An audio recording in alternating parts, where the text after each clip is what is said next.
Welcome to the Dungeon Plunger Podcast. My name is Jason Weeb, and this is the show in which I, a real-life janitor and dungeon master, teaches you how to plunge in and run a better Dungeons & Dragons game.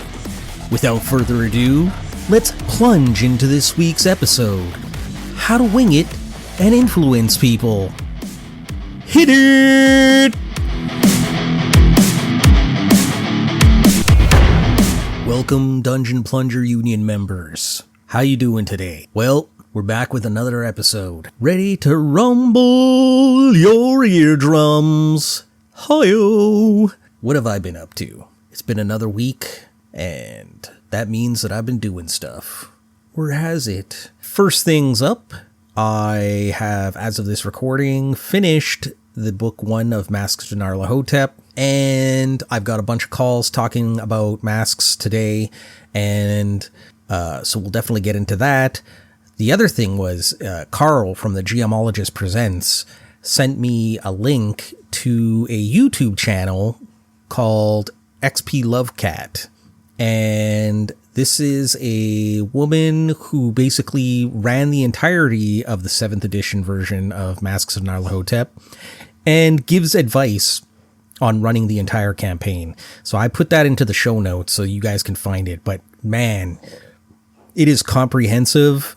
She has a video for each chapter, what she thought was good about it, what she thought was bad about it, things that she suggests that you should do. And I listened to the whole thing. It's fabulous. And not only that, but she has like tons of videos on a lot of other stuff. Just looking at her YouTube channel, I can see she's got basic tips on how to run your games. She's got stuff on Vaesen. She's got stuff on Call of Cthulhu. She's got stuff on Cult, Fudge, Cyberpunk. So yeah, overall, looks like an excellent YouTube channel that you should definitely be checking out.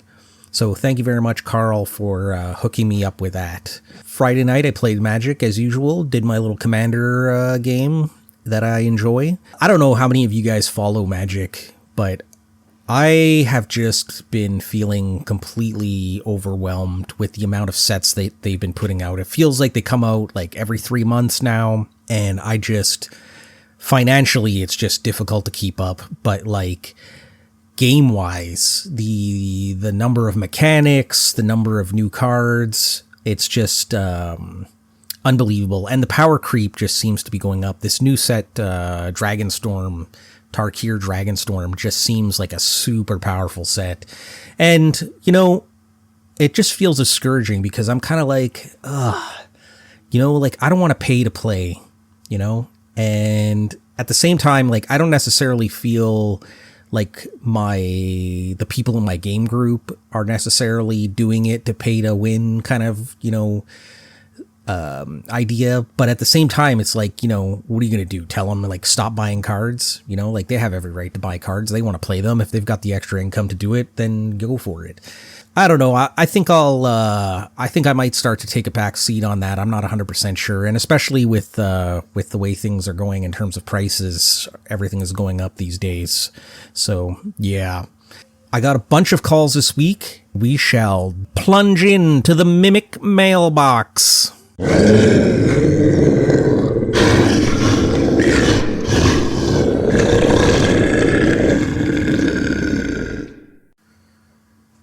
Oh yeah, you like that, huh? That's the sound of a mimic. If I have ever heard a sound of a mimic, that is definitely a Mimic mailbox. Okay? All right, here we got a first-time caller, and let's hear what he has to say. Good evening, Jason. I must say I'm new to the D&D podcast and really love the experience so far. I have a question you might help me with as a real-life dungeon master. Just before getting to it, let me explain a little bit what kind of experience I have with the role-playing game. I was once a heavy roller when building characters and always looking for a best weapon, optimization, etc. Until I made my first and only character, I've invested a lot of time in lore, background, and applied that in all of the action in game. And after a couple sessions, and moved outside of the region where I used to play, I felt like I've played my best ever character, and every new one that I will ever make won't stand a chance against.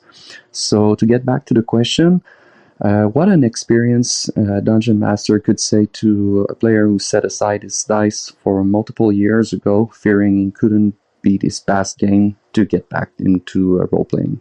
So thank you. Keep on good work, and I'll wait your answer. Thank you. First of all, I just want to say thank you so much for your call. I really appreciate it, and it's a really good call, a really good question. I would say the first thing that I would do is I would go and I would look up Roleplay Rescue, the podcast Roleplay Rescue by my good friend Che Webster. He is all about talking about how we can get back into the role-playing hobby after being out of it for a long time. So that would be my first recommendation. Secondly, it sounds like you've had an evolution in your journey, right? You went from having an optimized character to like adding lore and background, stuff to it to give it a real personality. And I think that's great. And I wouldn't let that stop you, having that great character stop you from getting into another game and thinking like, oh, the new character I have will never compare to the old one that I had. I think, sometimes we have characters that end up being important to us for the rest of our lives. And then there's other times that we're going to have characters that are just going to be, a forgotten footnote. What I think is important is that you just, go with the flow and see what happens. And, who knows, maybe your next game, you'll find that character. In a more practical terms, I know that there are, in terms of like getting into gaming again after being on a hiatus for so long, there are many websites and Facebook groups, especially in our region, that are always recruiting people to join. And you can play in game stores, which is probably where I would start if I was getting back into the game again. In fact, that's kind of what I ended up doing. That's how I ended up getting back into the game. Essentially, the store that I play Magic at was somebody was asking on the Facebook page if they could get somebody to teach them how to play D&D, and I answered the call, and that was how my new game group, the one that I play with currently, was started. I still have one member from that group that's of the original, but it's just continued to grow from there. And the nice thing about playing in public is that, you're not opening yourself up to, or your home up to like strangers. You can kind of feel out people first. And then once you feel comfortable, you can move into, running games at your own house or at their houses. So that would be my suggestion. But thank you very much for your call. Really appreciate it. And take care, man. Next up, we have a call from Riley on safety tools. So let's hear what Riley has to say. Hey, Jason. Riley here. Really enjoyed your latest episode, and listening to some of the call-ins made me think I should call in on safety tools quickly as well. I really enjoyed Barry's point about its usefulness in online play. I'm playing online almost exclusively these days, and I use them, but I never really thought about the advantages of those in that setting. Obviously, I can see my players are not picking up all these social cues. We don't play with webcams, which I think is probably a mistake that I'll look to rectify at some point. But so I use them, and this is how I implement them. So in session 1, before we start playing, I go over genre and tone expectations, and I bring up a couple of lines and veils. I don't use that terminology, but I just say, if things like this come up, I'm going to be skipping over them. And that's, as an example, violence against children, right? And then, I say if there's anything else, let me know, either privately or now. And then I use the X card. Again, I don't phrase it like that. I just say, if we need to stop the game for any reason, just say pause and we'll pause. And I say that can be because you're feeling uncomfortable. You just got a phone call that you really need to answer, and you're involved in the current scene, or you're completely confused as to what's going on. Right? For whatever reason, we need to stop and make some changes or ask some questions and before we continue. Just say pause and we'll pause. Of course, online play has some advantages as well, because people can just message me privately and I'll be able to see that, right? If they're not comfortable with the group. And, I'm playing with friends, so hopefully they are comfortable. But sometimes you're playing with complete strangers and you're not going to. So that's fair as well. So yeah, that's my take on it. I think I don't see too much value in anything more beyond that, personally. Of course, if I joined a game that had other tools, that wouldn't be an issue for me either. Now, of course, there is the whole thing of, oh, well, I don't want this in my game, I don't want that in my game. And you've joined a game that's about that. I think it's okay if to say, okay, well, this isn't the game for you, right? If you're going to play Vampire the Masquerade, and there's some challenging themes in that, and if you're not okay with them, you shouldn't be playing Vampire, right? Especially if they're the themes that you want to explore. Without being creepy, because obviously you can do that as well, like exploring them in a fun way or an interesting way. But yeah, that's that. Really enjoyed your hearing about Dolmenwood. Keep that up. I found Hole in the Oak is a really fun dungeon to play. In my experience, it's a little bit deadly for first levels. I don't know if that translates exactly to Shadow Dark. I've played it, but maybe it's a little bit less deadly in that system. But I feel like you'd benefit from getting to level 2, getting a little bit of hit points, some extra spells, and of course Shadow Dark, you've probably got those extra spells, and maybe a magic item or 2 can help. But it sounds like your players are tackling it very well, so that's good. Yeah. Anyway, keep it up. Bye for now. Hey, Riley, thank you so much for the call. And I think you hit on a bunch of really good points. First of all, when you're playing online, I don't even know how you can do that without having the people on video. That would drive me absolutely nuts. I mean, I guess if that's what your group is down with, then that's what you do, right? But for me, having that video to be able to at least see people's faces is super important. And, I was listening to a podcast that was talking about even hand signals. Like, we don't trust people if we can't see their hands. And so that's one of the big issues when it comes to basically, playing on video. Yeah, I also agree with you when it comes to session 1. I definitely do the same thing. I basically say, okay, this is the stuff that that I'm going to talk about. That's cool. This is the stuff that I'm not going to talk about, or I don't want to talk about, period. And, if something comes up, let me know. And I think, yeah, you do. That is definitely an advantage to playing online, is that you can have somebody send you a message and, there's less risk of feeling called out, like, oh, what are you, like some kind of a wussy because you don't like that, and then getting made fun of for it. And I think that's something that a game master's got to lay down, like, hey, I'm not going to tolerate that kind of behavior at my table. Everybody should feel, I think that's something I emphasize emphatically, is that, everybody in this room should feel safe and should feel comfortable being who they are and expressing themselves. And, there's no place to belittle people beyond like the friendly ribbing and stuff like that. But, every group is a little bit differently. And I know that out of the 3 groups I have, there's different things that I can say and do with each one of them. Each group has their own sort of things that they appreciate and things that they definitely wouldn't appreciate.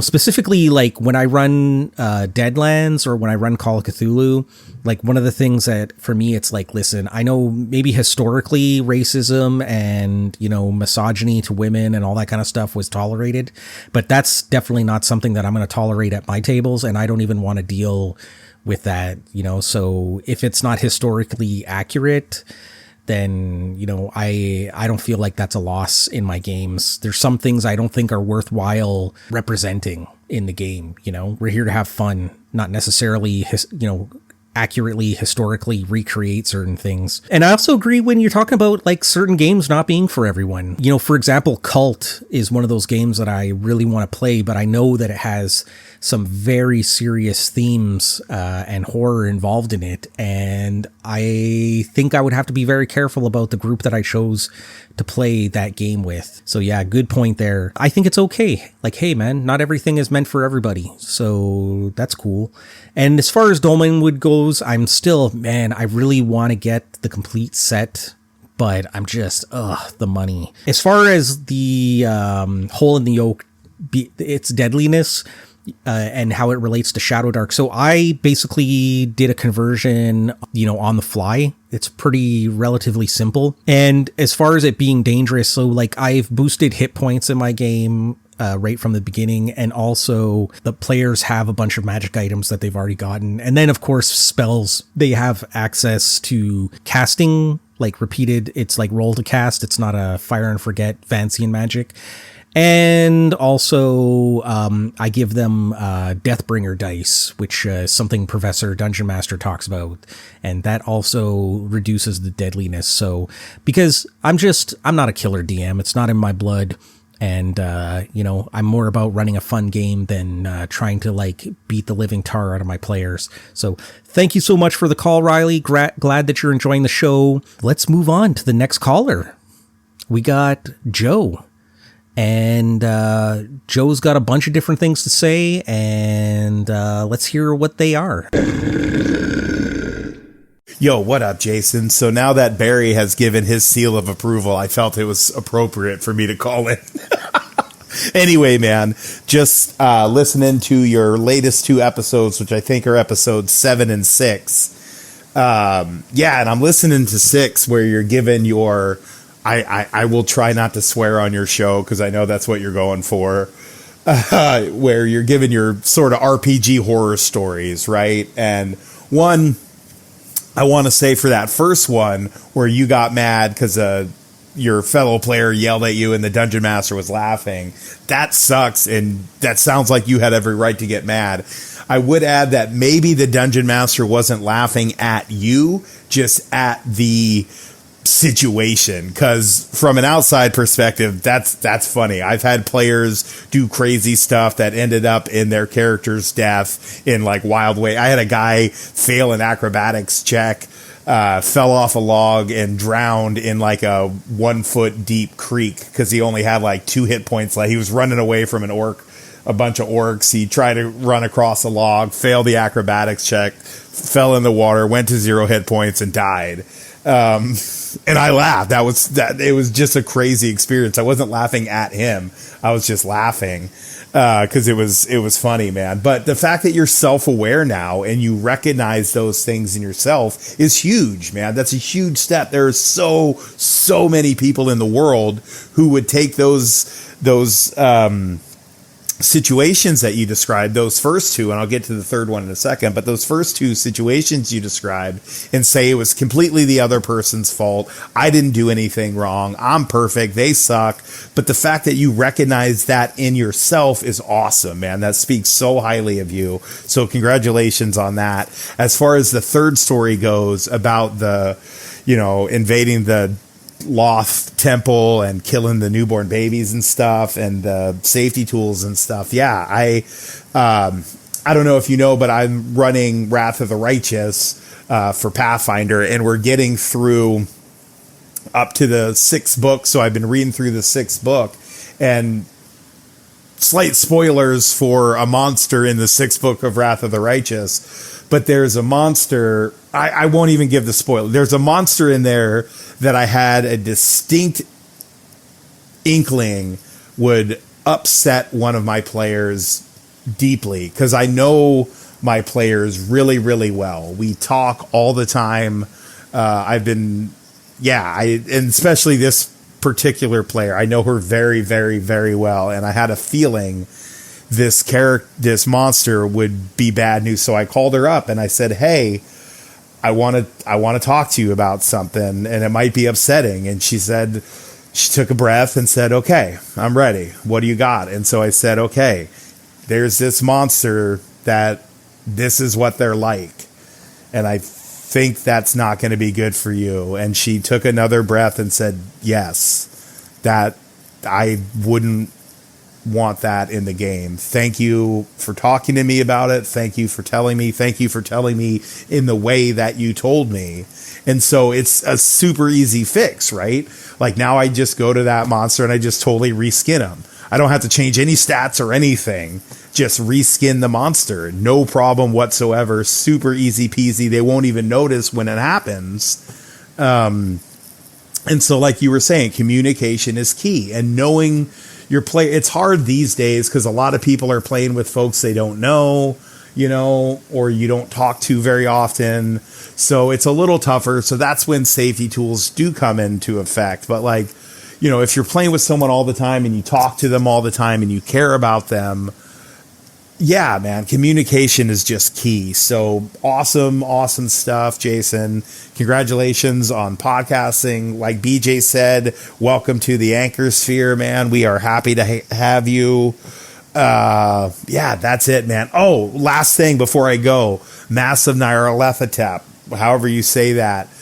Crazy timing on your episode because Runeslinger, who's in the Audio Dungeon Discord, he just put out a video talking about this other YouTube channel. I think they're called Armchair Arcane Keepers or something like that. Anyway, go watch the latest Casting Shadows video on the Runeslinger channel. He talks about his experiences with running masks several different times and what he's done to sort of make it flow really well. And then he gives a shout out to this other channel where it's these two dudes and they're both running masks at the same time for different groups. And they're talking about how different groups approach different aspects of the game. So that could be super helpful for you if you are going to run it, because that is also one of my bucket list games that I want to run. I want to get the full HP Lovecraft Historical Society box of clues and props that they've made for masks. The deluxe edition, it's amazing. If you've never looked at that, it's absolutely gorgeous. Comes with like full newspapers about the adventure. It's awesome, man. Anyway, dude, take it easy. Congratulations. Keep on doing what you're doing, and peace out. Thank you so much for your call. Let's talk about a few things. You covered so many things here, and I think they're all really great and worth talking about. First of all, the GM laughing at me during that session.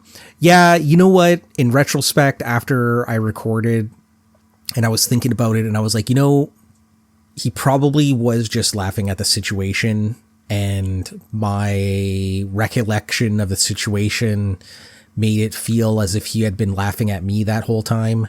And yeah, I agree. I think, you know, especially now that I have the maturity to sort of, you know, recognize situations like that and not feel like I'm being attacked, I would do the same thing, you know, and I would be able to, but I think I'd also be able to laugh at the situation too, of going, wow, that was absolutely ridiculous. I can't believe that actually happened. But I do appreciate the congratulations on being self-aware.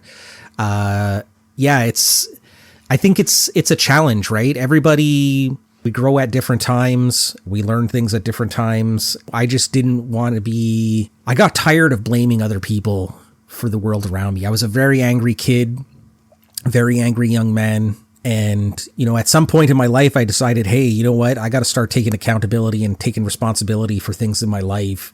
And, you know, there's only so much that I can control.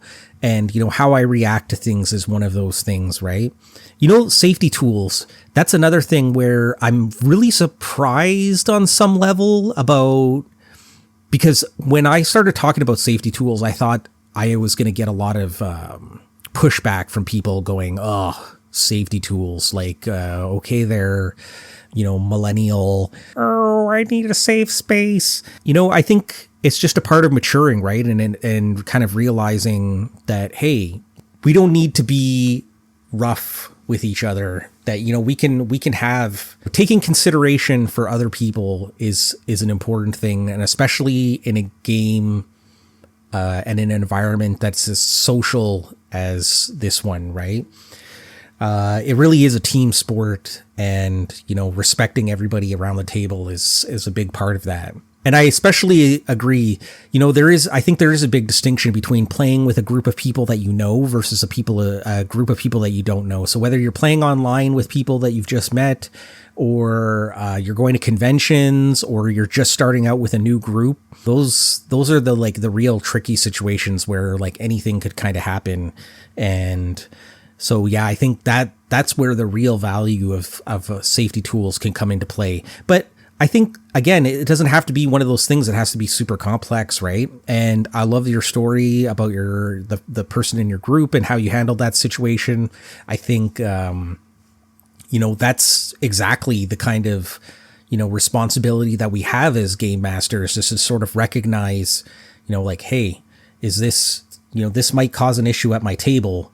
And that could be anything, not just something that's like upsetting in terms of, like emotionally, but also in terms of like, hey, I don't think that my players would appreciate this being a fight all the time, or other sort of like experiences that we have at the table. And finally, dude, I just wanted to say, your Wrath of the Righteous game, to me, that was one of the big things that moved me to kind of like being like, listen, I have these certain modules and certain books and campaigns that I really, really want to play. And, I need to take the initiative and get them to the table and make it happen, because just hoping that it's going to happen, is sort of a recipe for disaster, and making sure that it never happens. And, I commend you, man, because I think your game has been going on for like 2 years now, 2.5 years. I'm not sure. But yeah, dude, I mean, the fortitude that it takes to keep a game going for that long is, that's nothing to laugh at. And so I commend you, and, you've definitely been an inspiration to me in, trying to get masks to the table. I was unaware that Runeslinger had a video on Masks Nyarlathotep. I did see his video for the unboxing of the H.P. Lovecraft Society props, which, I have had my finger on the trigger, so to speak, about getting that game, getting that prop set for so long. And I'm just like, I'm so worried. I'm like, they look so beautiful, but then I'm like, what if the game crashes and burns, and now I've spent another like $200 on something that's not going to get used. And hey, if any of you guys have a way that I can explain to my wife why I need to get this prop set, you let me know. Send me an email, send me a voicemail. I will try to convince her that this is something that's absolutely necessary for me to get. Also, talking about, you mentioned the Armchair Keepers of Arcane Secrets YouTube channel. So it's interesting that Runeslinger brings that up. He probably listens to the same stuff that I did, or maybe he found it on his own. But I found out about them through the Modern Mythos podcast, which has John Hook and Seth Skorkowski. That's a great podcast for if you want to do horror gaming. They talk about Call of Cthulhu and Delta Green and all of that kind of stuff. And so I highly recommend it. And so I haven't been up to date on the Armchair Keepers, but yeah, very, very cool, interesting kind of concept that they're doing, having the two guys running, masks for, their own groups, and then comparing notes between each other about what happened during their sessions and whatnot. So yes, thank you so much for passing it on. And, all right. So we got another call from Joe. So let's hear what he has to say in this call. Yo, Jason, me again, working my way through episode number 5 on my lunch break. And I want to call in. You're talking about whether or not it's all that important to read the adventure before you run it. And I just want to chime in and say, I feel it is really important to read the adventure in its entirety before running it. And I want to give an example of why I think that's important. So this was many, many years ago. I was a player in a Wrath of the Righteous campaign, And the dungeon master was awesome, man. He was kicking ass. He was ran through the first book and a half. It was so much fun, so rich. The NPCs were awesome. It kicked butt, right? He was doing an amazing job. And then something happened with his work, and I think his schedule got changed. And for some reason, he said that he couldn't prep anymore. And that's a whole different discussion. I'm not going to get into that right now. But so he couldn't prep anymore. And now he started reading the adventure the day of, and oftentimes at the actual table while we were trying to play, and it became unplayable. We couldn't play anymore. It went from an amazing campaign to just a terribly run game. Like, he'd be reading paragraphs ahead at the table and then be like, oh, wait, this thing actually happened back here. And it was clear he hadn't read it. It was clear he didn't know what was going on. And it was a big bummer, man. So that's my 2 cents on why I think it's important to read the whole adventure. Anyway, dude, short one for me. Take it easy. Peace out. Hey, Joe. I take it as a good sign when people tell me that they're listening to the back catalog. To me, it makes it feel like, okay, well, I'm doing a good job here. If you're curious enough to go back and listen to my older episodes, then clearly, I'm doing something right. So thank you so much for going back and listening. And thanks especially for calling in. I agree. You're 100% right. I think my biggest point in that particular episode was to just start playing, like to not hold back from playing because you feel like you haven't read enough. But you're right, 100%. I think your example with Wrath of the Righteous is a very good one. Part of what I was saying is that I'm not saying that you have to not read. You definitely need to read. For Running Masks of Nyarlathotep, I'm definitely going to be reading, or I have read, one whole book so far, and I intend to read the whole thing before I go in it. My point also was that, so you can fill in sections, right? You can have little side quests or do little things to sort of give yourself time to prep, but in an adventure path, that's pretty difficult.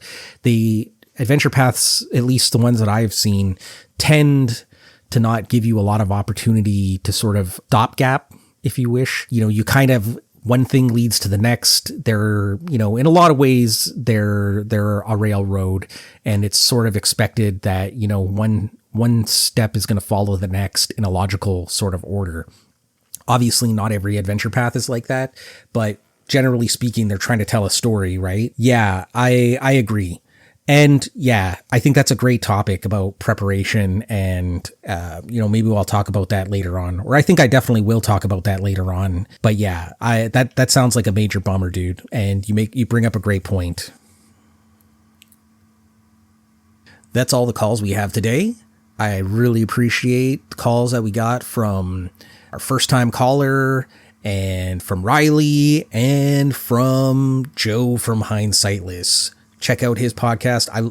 I love listening to Hindsightless just because Joe is so full of energy and spunk, and I mean, you can't leave listening to his podcast without feeling a little bit better about yourself during the day.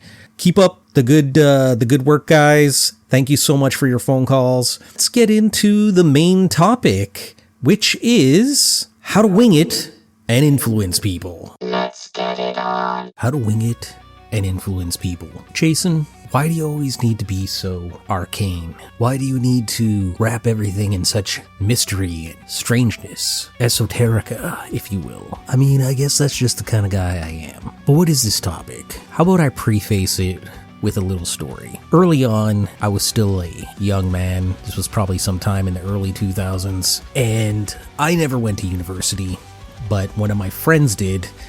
And he was running a game, and so he was like, hey guys, why don't you come to the university? I got a space here, and we can game. It'll be super convenient for me. We all agreed. This is Concordia University. It was off of the campus off of Sherbrooke, which it's a beautiful campus if you've ever been. The cool thing about where we were is that it was in this area where they had part of the music department. And so there were these like corridors, And in those corridors were these little booths that musicians from the music program would go into and basically soundproof so they could play their instruments. It was pretty cool, and it was a fun time. I really enjoyed going and playing there. One day, we're all sitting down at the table. Game Master's pulling out his books, got his notebook.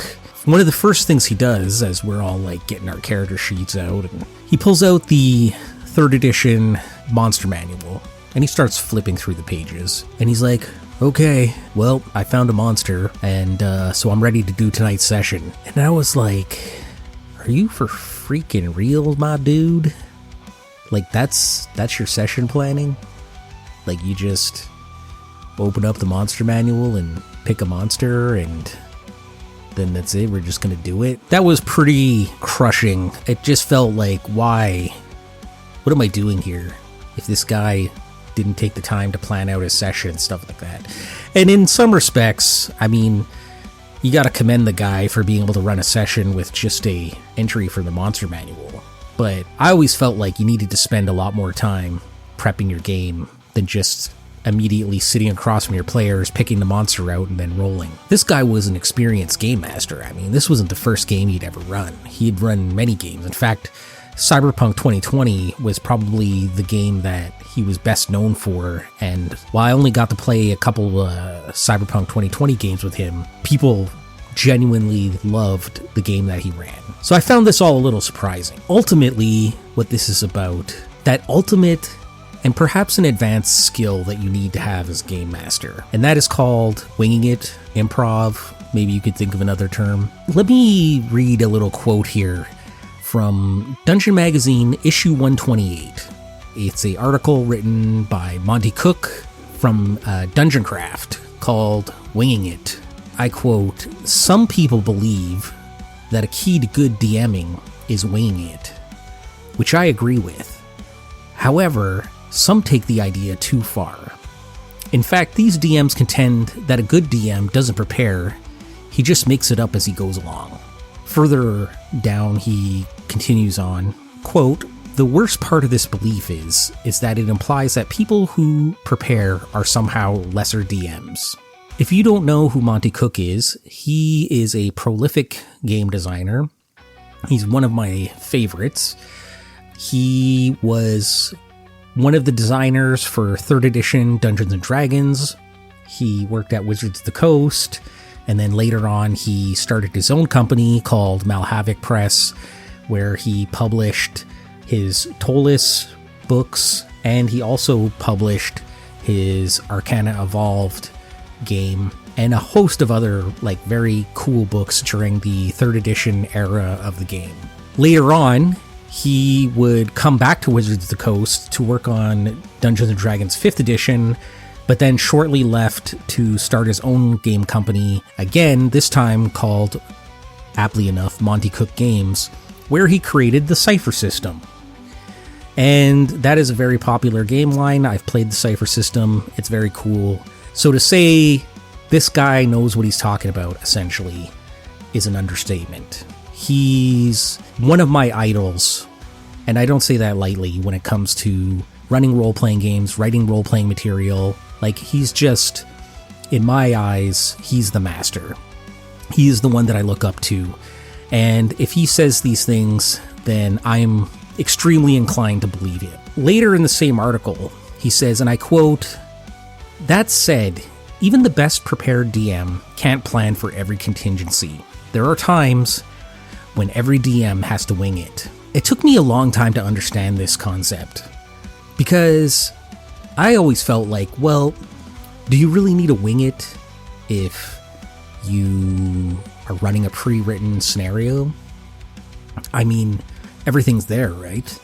You know, the whole outline, the NPCs, the enemies' plans, all of that stuff. But the fact is, regardless of whether you're running a published adventure or you're running a homebrew, everything created by yourself campaign, improv is a vital skill to learn. One of the other things he says here in the same article, he goes on to say, And I quote, "You have to make the players believe that everything is fine and you are perfectly prepared." That feels like a pretty scary thing when you hear that. You gotta have everything prepared, or make it seem like everything's perfectly prepared. I would argue that I don't think that your players actually expect you to believe that you're 100% prepared. I think that in general, your players are willing to cut you some slack and be understanding that, hey, this is a game, you did your best, and, obviously you're not going to have all the answers to everything. What does Monty suggest that we do? Further in the article, he basically says the very first thing, don't panic. Hitchhiker's Guide to the Galaxy rule number 1. If you haven't read The Hitchhiker's Guide to the Galaxy, by the way, you should be doing yourself a favor, because that is a fabulous book. I've read it multiple times, and there is a little book that the main character has, and it has a thing on the very front of it that says, don't panic. In fact, I had a guy in my high school who had a calculator, and on the front of his calculator, he had that written, don't panic. And I didn't know what he was talking about. Once I read Hitchhiker's Guide to the Galaxy, it all became clear. That's step 1, don't panic. Then he says something, and this is another thing that I completely... First of all, panicking just causes you to lose your mind. And then everything that you knew goes out the door. So it's important to keep yourself together. Secondly, he says you should use the time in between to plan. What does that mean? So while you're sitting at the table, your players are doing all sorts of stuff. They're talking to each other, they're going to the bathroom, they're looking up rules, maybe looking up their spells, talking shop about whatever. And so there are these little times where they're discussing plans maybe in between themselves about what to do next or how we should handle this certain scenario. And this gives you there are many of these times that appear where you just sit back and let them do what they're doing, and you can collect yourself and you can make a few notes to yourself, maybe look up a few things to get yourself kind of in the right headspace. Essentially, figure out what your next move is going to be.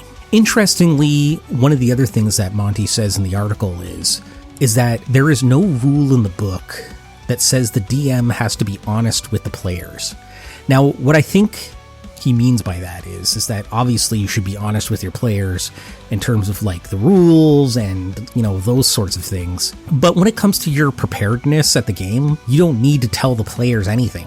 You don't need to tell them oh guys, I'm not ready for this. Oh, blah, blah, blah. No, you just go with the flow. Try to give off this sense that yeah, man, that's cool. You guys want to do that? That's cool. No problem. He essentially says there are 2 scenarios in which you sort of need to be prepared to improvise. The first one is PCs, where the player characters doing what you expected, but not the way you expected them to do it. The second is for the players to go off in a direction that you weren't expecting. I've experienced both of these things. In fact, if there's anything that I could say, it's that no plan survives contact with the enemy. And by the enemy, I mean the players. One of the things that Monty suggests is that when the players do something that's expected, but not the way you expected, that the best thing that you can do is to go into yes mode and go with the flow. And what he means by that is that it's very easy, it's almost a reflex for us as game masters to basically shut down the players and what they want to do and say no. And, I'm not prepared for that or whatever. Not to say that you can't, but generally speaking, if you do those things, if you say yes and if you go with the flow, you're going to find that things just tend to work out better.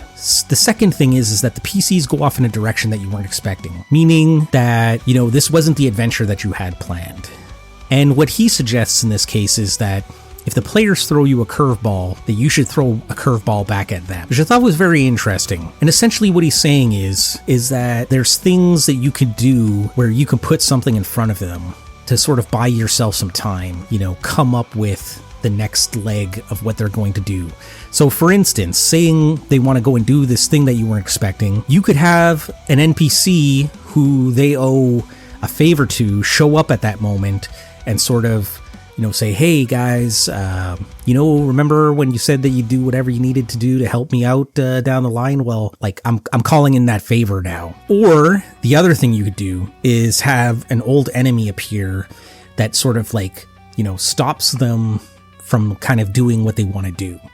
And he suggests that you should do this with care and, it shouldn't be your constant go-to of like blocking the players. And I would agree with that. I tend to feel like blocking players tends to create a certain kind of resentment. And while that the players will be cool with letting that go, they really want you, they really would prefer to be able to move forward with their agenda. That's why he says that sometimes, when that curveball comes at you, you just need to take the swing and, swing at that curveball and let the events play out regardless. So don't stop them, just roll with it is basically what he's saying. And he's saying that, quote, there are 3 things that you can do. Think about where events in the campaign have been, where are they now, and where are they probably going to go, and pull out 3 things. Consider them the building blocks of your new adventure. That was part 1. In part 2, in issue 129 of Dungeon Magazine, he has this part 2 of the article. It was a 3-part article, but I'm only really focusing on the first 2 magazines articles. He says there's a few things that you can do to prepare to be unprepared. First of all, he suggests lists of names, character traits, treasures, or interesting places, because these are all things that are not easy to come up with on the fly, especially names. Whenever I play, especially in my Stars Without Numbers game, but I always have a list of characters that I keep, and whenever I need a name, I can roll on a table at random, or I can just pick one, I write it down in my notebook, and then I cross that off the list so I don't use it again. Another thing that he talks about is that sometimes you need to have, like a location, or as he calls it, a destination, to, give your players something to do. And he says, quote, since you're reading Dungeon Magazine, it's safe to say that you're not one of those DMs that avoids pre-published adventures like the plague, suggesting that only uncreative people use them. And honestly, this is another thing that I really appreciate, is that somehow there are these, and maybe they're old-fashioned now, but I just always got the sense that there's these people who are like, oh, I'm so creative. I don't use published material. And it's kind of like, dude, that's cool, man. Like, you don't need to use the published material, but, you don't need to trash people that do. I don't think that there's anything wrong. I think there's a lot of, pros to using the published material, but, that's a different topic for a different time. Basically what he's saying is that it's good to have like a couple of things, like a dungeon, you got a map, maybe it's filled out with, monsters and stuff already, but just having like locations in your little like binder that you can pull out and go, okay, this is a map of this, or, here's like a little base of operations for your bad guys. He kind of suggests, but doesn't really say. It's more of like something that I discovered as from solo gaming, is that the use of spark tables or cards. So for instance, the Mythic Game emulator cards, or the cards from the Deck of Many Signs from Pickpocket Press's Tales of Argosa, they have little words and stuff on them that you can use to sort of like create kind of ideas and concepts in your mind. And same thing with like oracles. So like rolling to see, okay, this has got a 50% chance, this is an 80% chance, 20% chance, just to give you an idea of like, hey, is there a gun in this room? Okay, let me roll my dice. You know what? There's probably a good chance there's a gun in here. 75% chance. Roll. Oh, look, it's less than 75 on the dice. I guess there's a gun in this room. Say it's like, well, why would there even be a gun in this room? You can say, okay, well, there's a 25% chance. Oh, look at that. Yeah, I was right. Or, oh, wow, that's weird. I wonder why there was a gun in here. But the book that sort of like inspired this episode, I mean, I wanted to talk about improv because I think it's such an important part of being a game master. But I recently picked up this book called Play Unsafe by Graham Walmsley. And I put a link of that in the show notes. And what I He's written a bunch of really cool books. It's very small, very fast to read. You wouldn't be reading it for very long. And essentially, he was inspired to write this after taking an improv course.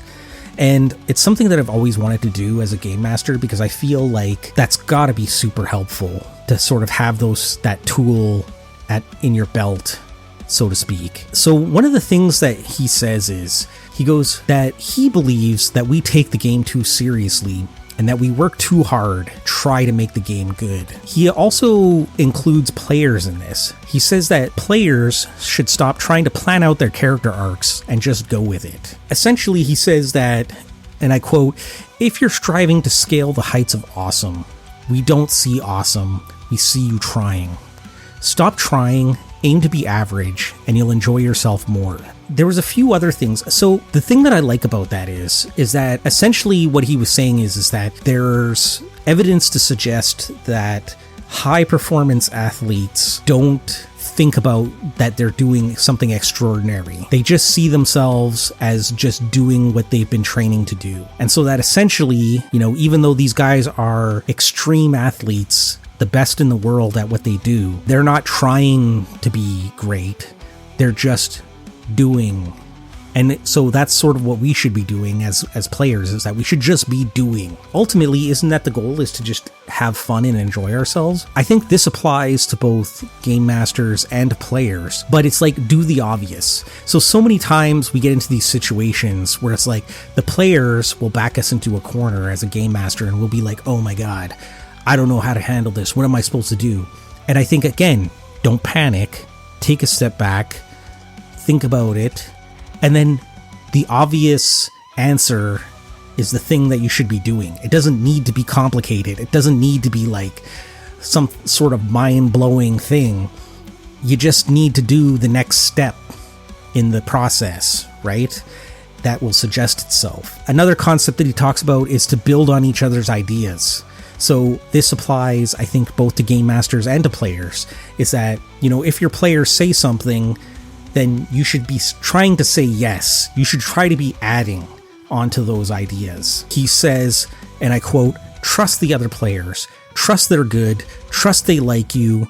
Trust that they are looking out for you." That applies to everybody at the table, right? Where, like I said, this is a very intimate sort of thing that we're doing. And so you need to have trust.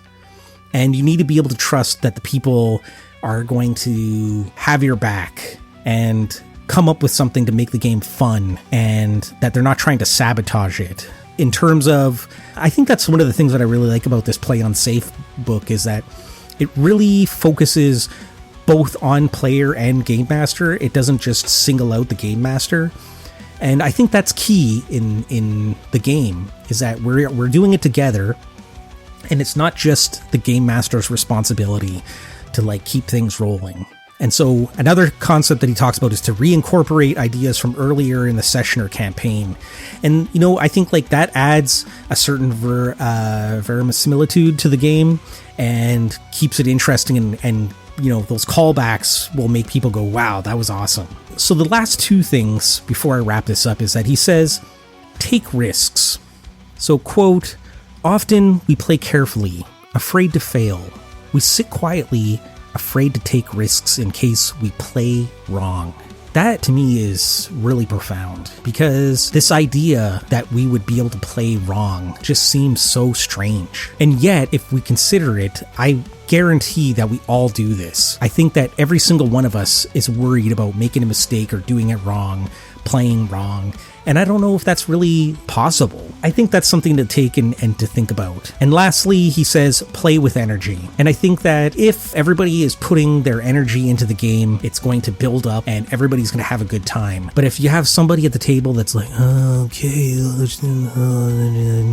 you're like, yeah, dude, that's sucking the energy out, and nobody's going to have fun. So I think if everybody's enthusiastic and plays with energy to the best that they're able to, I think that the game will be better for it. And sometimes those weird ideas might not necessarily seem so weird given the circumstances. That's all I have to say today. I know it's a pretty long episode. I just wanted to ask you, the listeners, what advice do you have for a game master on improvising at the game table? Finally, I would like to thank everybody for listening. I would love to thank all my callers who called in. Mr. Anonymous, Riley, Joe Richter, thank you guys so much. Really appreciate it. Make sure you check out those dudes' podcasts. I put them in the show notes. Please rate, review on Spotify and Apple Podcasts, and slam a like and a comment onto YouTube. For some reason, my videos weren't loading onto YouTube, but I have rectified that now, so you'll be able to find them there. Music by Alexander Kizanaku. Cover art by John McNally. Pacific Northwest represent. You can call in and leave a message at my SpeakPipe, speakpipe.com/The Dungeon Plunger, or feel free to send an email, Dungeon Plunger, no the, just Dungeon Plunger, one word, @gmail.com. And remember, when you're plunging into the dungeon and nature calls, watch out for mimics disguised as toilets. They're a pain in the butt. Elbows up!